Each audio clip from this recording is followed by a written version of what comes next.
எல்லாம் ரெடி பண்ணி முடிச்சதுக்கு அப்புறம் கஸ்டமர் கால் பண்ணி கேக் வேண்டாம் ஆர்டர் கேன்சல்னு சொல்றாங்க. எனக்கு நல்லா தெரிஞ்ச ஒரு கஸ்டமர் அவங்க அம்மாவோட பர்த்டேக்காக கேக் ஆர்டர் பண்ணியிருந்தாங்க. அவங்க அம்மாவோட 80th பர்த்டேங்கிறதுக்காக ஸ்பெஷலாக கேக் வேணும்னு கேட்டிருந்தாங்க. ஹாஃப் கேஜில் கேக் இருந்தால் போதும், ஆனால் கொஞ்சம் ஸ்பெஷலாக ஏதாவது டிசைன் போடுங்க. அம்மாவுக்கு ரொம்ப வயசாயிடுச்சுங்கிறதுனால ரொம்ப மைதா மாவுலாம் யூஸ் பண்ணாமல் கோதுமை மாவை யூஸ் பண்ணி கேக்கை ரெடி பண்ணிடுங்க.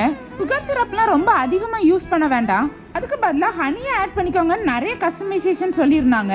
ஆனால் அவங்க சொன்ன எல்லா கஸ்டமைசேஷனையும் வச்சு கேக்கை ஃபுல்லாக ப்ரிப்பேர் பண்ணிட்டேன். கேக்கை ஃபுல்லாக டெக்கரேட் பண்ணி முடிச்சுட்டு 80ங்கிற டாப்பரை மட்டும் வாங்கணுமேன்னு சொல்லிட்டு கடைக்கு கிளம்பிட்டு இருக்கும்போது கஸ்டமர் கால் பண்ணி இன்னைக்கு அம்மாவுக்கு ரொம்ப உடம்புக்கு முடியல, அதனால கேக் வேண்டாம் சிஸ்டர், இதே கேக்கை நான் இன்னொரு நாள் ஆர்டர் பண்ணிக்கிறேன்னு சொல்லிட்டாங்க. நல்லா தெரிஞ்ச கஸ்டமர்ங்கிறதுனால கேக்குக்கான மணி எதுவுமே அவங்க கிட்ட வாங்கல.